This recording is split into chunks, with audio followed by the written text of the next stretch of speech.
Good evening readers, it's Tilly here from Tilly's Shelf. I have just finished filming my unscripted review of Moon Tiger by Penelope Lively, which is the second book that I finished in 2019, and I'm going to dive straight into my next one, which is The Murder of Roger Ackroyd by Agatha Christie. This was a massive comfort read for me. I just had a couple of really bad shifts at work and was in a bit of a negative state, and my mum was like, oh, pick up an Agatha Christie.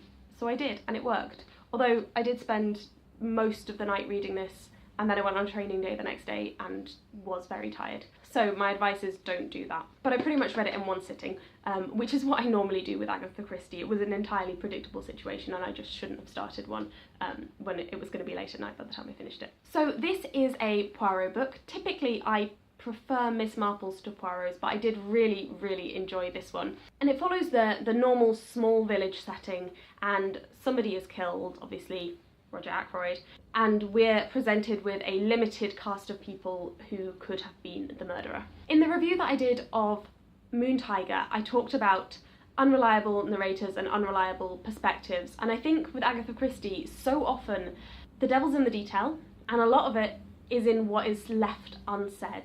And I had a sense as I was reading this that there were gaps in the clues, and there were things that were potentially being omitted, and Poirot keeps saying, you know, you're hiding things from me. Every single person in this room is hiding things from me.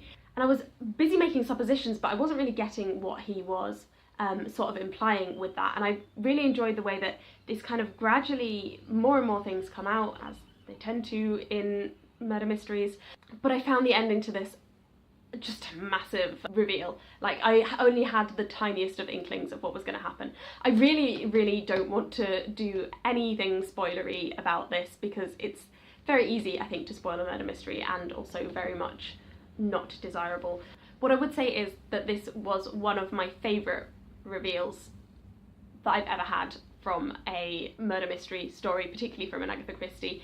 I sometimes find that when I've read a few Agatha Christie's in a row, and I did recently read And Then There Were None, I get a little bit tired with her style, but I found the perspective from which this was written was quite, it's like a classic Agatha Christie perspective, but it was also quite distinctive in its own way. So the setup for this is what you would call like a classic locked room mystery. Somebody is in a locked room and somehow somebody has got in and murdered them. I do like a locked room mystery myself because I always think, wow, this is going to be impossible, how are they going to solve this? And obviously they always do. And there are a couple of ways that that can go with a locked room. Like, there's only so many ways that it can be done. I think what Agatha Christie did very effectively in The Murder of Roger Ackroyd was she played with our expectations and the trust that we have, natural, instinctive, inherent trust in certain people in a story. And she messed around with that a little bit, which I found very enjoyable. So yes, this was just a very short review. I don't really have anything insightful to say. Like, I really wish I did, in terms of like the style and the writing and the characterization and what have you. I just don't. It's just an Agatha Christie, and saying that sounds dismissive, but they're some of my favourite books to read, so it can't be so bad. If you want to see my opinions on Agatha Christie in a bit more depth, I have done a review of A Pocket Full of Rye, which is really one of my all-time favourites, and I am planning a review, which has kind of stalled a little bit recently, of And Then There Were None, another of my all-time favourites. I don't think this one will entirely make that list because it's a Poirot and I'm prejudiced against Poirot, but my instinct the moment I'd finished it was that I wanted to reread it almost straight away, just to properly understand how it all fitted together and worked. So I think that's reasonable praise. I'd probably put it in my top 10 Agatha Christie's. Now I'm just mentally counting how many Agatha Christie books I've read. Anyway, talk to me in the comments down below if you have read any Agatha Christie's recently, what you thought of them, what your particular favourites are, if you have any recommendations that you would have for me.